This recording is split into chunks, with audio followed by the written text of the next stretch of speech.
ಬೆಂಗಳೂರಿನ ಮಹಾಲಕ್ಷ್ಮಿ ಲೇಔಟ್ನ ಬೋವಿಪಾಳ್ಯದಲ್ಲಿ ನಾಗಪುರ ನಗರ ಬೋವಿಪಾಳ್ಯ ಹಿಂದೂ ಸಮಾಜೋತ್ಸವ ಆಯೋಜನಾ ಸಮಿತಿಯಿಂದ ಇವತ್ತು ಹಿಂದೂ ಸಮಾಜೋತ್ಸವ ಕಾರ್ಯಕ್ರಮ ನಡೆಯಿತು. ಬೆಳಗ್ಗೆ 7:30ರಿಂದ 10ರವರೆಗೆ ಸತ್ಯನಾರಾಯಣ ಪೂಜೆ ಮತ್ತು 11 ಗಂಟೆಗೆ ಅರ್ಜುನ ಅವಧೂತ ಗುರೂಜಿ ಅವರಿಂದ ಆಶೀರ್ವಚನ ಕಾರ್ಯಕ್ರಮ ಕೂಡ ನಡೆಸಲಾಯಿತು. ಕಾರ್ಯಕ್ರಮದಲ್ಲಿ ಅರ್ಜುನ ಅವಧೂತ ಗುರೂಜಿ, ಮಹಾಲಕ್ಷ್ಮಿ ಲೇಔಟ್ನ ಶಾಸಕರಾಗಿರುವಂತಹ ಗೋಪಾಲಯ್ಯ ಸೇರಿದಂತೆ ಹಲವರು ಭಾಗಿಯಾಗಿದ್ರು.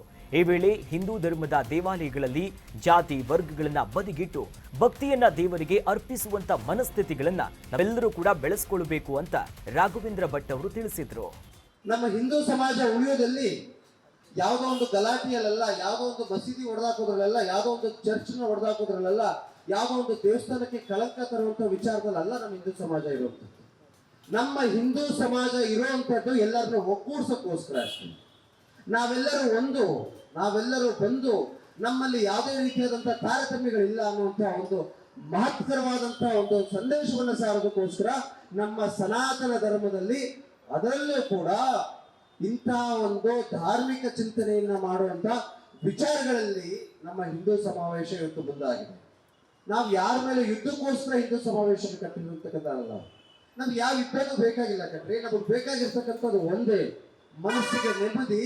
ಈ ದೇಶ ಇನ್ನಷ್ಟು ಉನ್ನತವಾದಂತ ಸಾಧನೆಯತ್ತ ಹೋಗಿ ಸ್ವಾಮಿ ವಿವೇಕಾನಂದರು ಕಂಡಂತ ಕನಸು ಏನಿದೆ, ಇಡೀ ವಿಶ್ವಕ್ಕೆ ಭಾರತ ದೇಶನೇ ವಿಶ್ವಗುರು ಆಗಬೇಕು ಅನ್ನುವಂತ ಆ ಸ್ಥಾನಕ್ಕೆ ತಗೊಂಡು ಮಾಡಬೇಕಾಗಿರ್ತಕ್ಕಂಥ ಕೆಲಸ ನಮ್ಮೆಲ್ಲರ ಯುವಕರಲ್ಲಿ ಇರ್ತಕ್ಕಂಥದ್ದು.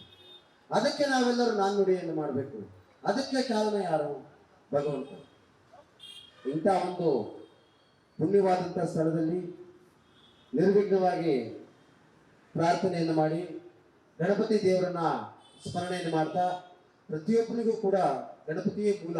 ಯಾಕಂದ್ರೆ ನಾವು ಯಾವುದೇ ಒಂದು ಕೆಲಸಕ್ಕೆ ಹೋಗ್ಬೇಕು ಅಂದ್ರೂ ಕೂಡ ಅಲ್ಲಿ ಪ್ರಥಮವಾಗಿ ಪೂಜೆ ಮಾಡುವಂತ ಅಧಿಪತಿ ಯಾರು ಅಂತಂದ್ರೆ ಅಲ್ಲಿ ಗಣಪತಿ, ಆಮೇಲೆ ಗುರು, ಆಮೇಲೆ ಕ್ಷೇತ್ರಪಾಲ, ಆಮೇಲೆ ತಂದೆ ತಾಯಿರು, ಆಮೇಲೆ ಪ್ರತಿಯೊಬ್ಬರಿಗೂ ಕೂಡ ನಮಸ್ಕಾರವನ್ನು ಮಾಡಿ ನಾವು ಕಾರ್ಯಕ್ರಮವನ್ನು ಆಯೋಜನೆಯನ್ನು ಮಾಡುವಂಥದ್ದು. ಅದೇ ರೀತಿಯಲ್ಲಿ ಧಾರ್ಮಿಕ ಚಿಂತನೆಯನ್ನ ತಗೊಂಡು ನಮ್ಮ ರಾಘವೇಂದ್ರ ಭಟ್ರವರು ಇವತ್ತು ಹಿಂದೂ ಸಮಾಜೋತ್ಸವದ ಕಾರ್ಯಕ್ರಮವನ್ನು ಆಯೋಜನೆ ಮಾಡಿದ್ದಾರೆ. ಅದರಲ್ಲಿ ಒಂದು ಕಾರ್ಯಕ್ರಮಕ್ಕೆ ಮೆರುಗನ್ನು ಕೊಟ್ಟಿರ್ತಕ್ಕಂಥದ್ದು ವಿಶೇಷವಾಗಿ ನಿಮ್ಮೆಲ್ಲರಿಗೂ ಒಂದು ಆಶೀರ್ವಾದ ಪೂರ್ವಕವಾಗಿ ಭಗವಂತ ಸತ್ಯನಾರಾಯಣ ಸ್ವಾಮಿ ನಿಮ್ಮೆಲ್ಲರಿಗೂ ಆಶೀರ್ವಾದವನ್ನು ಕೊಟ್ಟಿದ್ದಾರೆ. ಹಿಂದೂ ಸಮಾಜೋತ್ಸವ ಹೋದ ತಿಂಗಳ 7ನೇ ತಾರೀಕಿಂದ ಈ ತಿಂಗಳು 13ನೇ ತಾರೀಕು, ಫೆಬ್ರವರಿ 13ನೇ ತಾರೀಕುವರೆಗೂ ಮಹಾಲಕ್ಷ್ಮಿ ವಿಧಾನಸಭಾ ಕ್ಷೇತ್ರದ 18 ಕಡೆ ಕಾರ್ಯಕ್ರಮ ನಡೀತಾ ಇದೆ. ಇವತ್ತು 2 ಕಡೆ ಇದೆ, ಬೋವಿಪಾಳ್ಯದಲ್ಲಿ ಮತ್ತೆ ಶಂಕರ್ ನಗರದಲ್ಲಿ ಕಾರ್ಯಕ್ರಮ ನಡೀತಾ ಇದೆ. ಇದರ ಅಂಗವಾಗಿ ಈ ಸಾಮೂಹಿಕ ಸತ್ಯನಾರಾಯಣ ಪೂಜೆಯನ್ನ ಏರ್ಪಾಡು ಮಾಡಿದ್ದೇವೆ. ಅದರ ಜೊತೆಗೆ ಅರ್ಜುನ್ ಗುರೂಜಿಯವರು, ಅವಧೂತ ಅರ್ಜುನ್ ಗುರೂಜಿಯವರು ಈ ಕಾರ್ಯಕ್ರಮದಲ್ಲಿ ಒಂದು ಆಶೀರ್ವಚನವನ್ನ ಹಿಂದೂ ಸಮಾಜದ ಬಗ್ಗೆ ಆಶೀರ್ವಚನ ಮಾಡ್ತಾ ಇದ್ದಾರೆ. ಈ ಭಾಗದ ಎಲ್ಲ ನನ್ನ ತಾಯಂದಿರು ಸಹೋದರರು ಈಗಾಗಲೇ ಬೆಳಿಗ್ಗೆನೆ ಈಗ ಬಂದಿದ್ದಾರೆ. ಇದೊಂದು ಒಳ್ಳೆಯ ಧಾರ್ಮಿಕ ಕಾರ್ಯಕ್ರಮ, ಇದರಲ್ಲಿ ಎಲ್ಲರೂ ಭಾಗವಹಿಸ್ತಾರೆ. ಇಲ್ಲಿ ಅತಿ ಹೆಚ್ಚು ದೇವಸ್ಥಾನ ಇರ್ತಕ್ಕಂಥ ಕ್ಷೇತ್ರ ಮಹಾಲಕ್ಷ್ಮಿ ಲೇಔಟು. ಹಿಂದೂ ಸಮಾಜೋತ್ಸವ ಕಾರ್ಯಕ್ರಮ ಏನು ನಡೀತಾ ಇದೆ, ನಾವೆಲ್ಲ ಹಿಂದೂಗಳು. ಇದು ಸತ್ಯನಾರಾಯಣ ಪೂಜೆ, ಧಾರ್ಮಿಕ ಪೂಜೆ ಪ್ರತಿ ಮನೆಯಲ್ಲಿ ನಡಿಬೇಕು, ಪ್ರತಿ ಬಡಾವಣೆಯಲ್ಲಿ ನಡಿಬೇಕು, ಪ್ರತಿ ದೇವಸ್ಥಾನದಲ್ಲೂ ನಡಿಬೇಕು. ಈ ಕ್ಷೇತ್ರದ ಜನತೆಗೆ ಎಲ್ರಿಗೂ ಒಳ್ಳೇದಾಗಬೇಕು, ನಾಡಿನ ಜನತೆಗೆ ಒಳ್ಳೇದಾಗಬೇಕು ಅಂತಕ್ಕಂಥ ದೃಷ್ಟಿಯಿಂದ ಈ ರೀತಿಯ ಪೂಜೆಗಳನ್ನ, ಸತ್ಯನಾರಾಯಣ ಪೂಜೆಯನ್ನ ಮತ್ತೆ ಹೋಮಗಳನ್ನ ಮಾಡ್ತಕ್ಕಂಥದ್ದು ಬಹಳ ವರ್ಷಗಳಿಂದನೂ ಇಲ್ಲಿ ನಡೀತಾ ಇದೆ.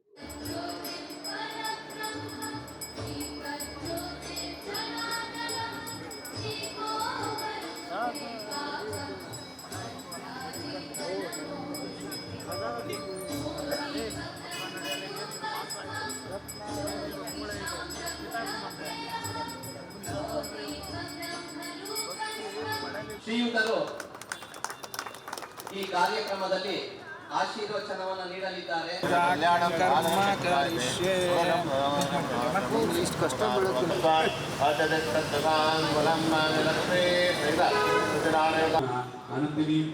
वनमालिन्ये नमः, कलायुधाय नमः, आदित्याय नमः, ज्योतिरादित्याय नमः, सहिष्णुवे नमः, जगत्सत्तमाय नमः, सुधन्वाय नमः, विजयात्मने नमः, सत्येतये नमः, चिन्ह संशयाय नमः, उद्गीर्णाक्षाय नमः, सर्वचक्षुषे नमः, अनीशाय नमः, शाश्वतस्थिराय नमः, भूषये नमः, भूषणाय नमः,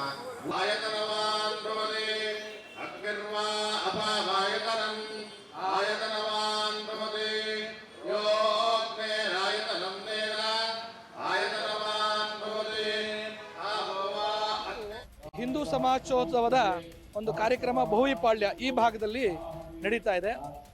ಇವತ್ತಿನ ಹಿಂದೂ ಸಮಾಜೋತ್ಸವದ ವಿಶೇಷತೆ ಏನು ಅಂತ ಕೇಳಿದ್ರೆ, ಬೆಳಗ್ಗೆ ಸಾಮೂಹಿಕವಾಗಿ ಸತ್ಯನಾರಾಯಣ ಪೂಜೆಯನ್ನು ಆರಂಭಿಸಿದ್ದೇವೆ. ತಾವೆಲ್ಲ ನೋಡಿದ್ದೀವಿ, ಎಲ್ಲ ಹಿಂದೂ ಬಾಂಧವರು ಬಂದಿದ್ದಾರೆ. ಯಾವುದೇ ಜಾತಿ ಲಿಂಗ ಭೇದ ಇಲ್ಲದೆ ಎಲ್ಲರಿಗೂ ಸಂಕಲ್ಪವನ್ನು ಮಾಡಿಸಿ ನಾವು ಪೂಜೆಯನ್ನು ಆರಂಭ ಮಾಡಿದ್ದೇವೆ. ಇದರ ಸಂಕೇತ ಏನು ಕೇಳಿದ್ರೆ, ಭಗವಂತನ ಸೇವೆ ಮಾಡಲಿಕ್ಕೆ ಭಕ್ತಿ ಮುಖ್ಯ, ಭಕ್ತಿ ಶ್ರದ್ಧೆ ಮುಖ್ಯ. ಇದರಲ್ಲಿ ಯಾವುದೇ ನೀವು ರಸೀದಿಯನ್ನು ಹಾಕಿಸ್ಬೇಕು, ಕಾಣಿಕೆಯನ್ನು ಕೊಡಬೇಕು, ಈ ರೀತಿ ಯಾವುದೇ ಒಂದು ವಿಚಾರಧಾರೆಗಳಿಲ್ಲದೆ ಭಗವಂತನ ಸೇವೆ ಮಾಡಬೇಕು. ಯಾಕೆ ಕೇಳಿದ್ರೆ, ಹಿಂದೂ ಧರ್ಮ, ನಾವೆಲ್ಲ ಹಿಂದೂ, ನಾವೆಲ್ಲ ಒಂದು ಅಂತ ಹೇಳ್ತೇವೆ. ಹಿಂದೂ ಧರ್ಮದಲ್ಲಿರ್ತಕ್ಕಂಥ ಎಲ್ಲ ನಮ್ಮ ಜಾತಿ ವರ್ಗದವರು ಒಟ್ಟಾಗಬೇಕಾದ್ರೆ ಧಾರ್ಮಿಕ ಭಾವನೆಯಲ್ಲಿ ನಾವು ಸಮಾನತೆಯನ್ನು ಕಾಣಬೇಕು.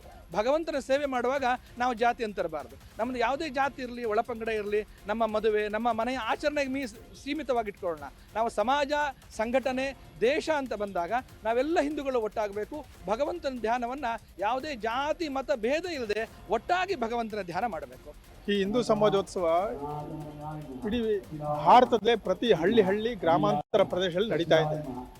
ಬೆಂಗಳೂರಿನಲ್ಲೇ ಕನಿಷ್ಠ 450ಕ್ಕೂ ಹೆಚ್ಚು ಉತ್ಸವಗಳು ನಡೆದಿವೆ. ಈ ಹಿಂದೂ ಸಮಾಜದ ಉತ್ಸವ ಏನಂತ ಹೇಳಿದ್ರೆ ಉದ್ದೇಶ ಇಷ್ಟೇ: ಸಮಾಜದ ಎಲ್ಲ ಬಾಂಧವರನ್ನು ಒಂದುಗೂಡಿಸಿ ಸಮಾಜದ ಶಕ್ತಿ ಮತ್ತು ದೌರ್ಬಲ್ಯ ಎರಡನ್ನು ತಿಳ್ಕೊಂಡು ಸಮಾಜವನ್ನು ಮುನ್ನಡೆಸೋದಕ್ಕೆ ಅವಶ್ಯಕತೆ ಇರುವಂತಹ ಒಂದು ಸಂಘಟನೆ ಮಾಡೋದಕ್ಕೋಸ್ಕರ ಹಿಂದೂ ಸಮಾಜೋತ್ಸವ. ಹಿಂದೂ ಸಮಾಜೋತ್ಸವ ಯಾರ ವಿರುದ್ಧನೂ ಅಲ್ಲ, ಯಾರ ಪರವನ್ನೂ ಅಲ್ಲ, ಸಮಾಜಕ್ಕೋಸ್ಕರನೇ ಮಾಡ್ತಿರೋಂಥ ಉತ್ಸವ. ಆದ್ದರಿಂದ ಸಮಾಜದ ಎಲ್ಲ ಬಾಂಧವರು, ಪ್ರತಿಯೊಬ್ಬ ಜಾತಿ ಕುಲ ಮತ ಭೇದ ಏನೂ ಇಲ್ಲದೆ ಎಲ್ಲರೂ ಇದರಲ್ಲಿ ಭಾಗವಹಿಸಬೇಕು. ಸಮಾಜದ ಏಳಿಗೆ ಜೊತೆಗೆ ರಾಷ್ಟ್ರದ ಏಳಿಗೆ ಕಾಣಬೇಕು. ಅದು ಹಿಂದೂ ಸಮಾಜದ ಉತ್ಸವ. ಇದರ ಉದ್ದೇಶ 1000 ವರ್ಷಗಳಲ್ಲಿ ಈ ತರಹದ ಉತ್ಸವ ಎಲ್ಲೂ ನಡೆದಿಲ್ಲ. 1000 ವರ್ಷದಲ್ಲಿ. ಈಗ ಈ 2026ನೇ ವರ್ಷದಲ್ಲಿ ಇಡೀ ದೇಶದಲ್ಲಿ ಪ್ರತಿ ಹಳ್ಳಿಯಲ್ಲಿ ನಡೀತಾ ಇದೆ ಅಂತಂದ್ರೆ ಹಿಂದೂ ಸಮಾಜ ಒಗ್ಗೂಡ್ತಾ ಇದೆ. ಹಿಂದೂ ಸಮಾಜ ಸಂಕುಚಿತ ಸಮಾಜ ಅಲ್ಲ, ಇಡೀ ಪ್ರಪಂಚಕ್ಕೆ ಒಂದು ಶಾಂತಿಯನ್ನ ಬಯಸುವಂತಹ ಸಮಾಜ.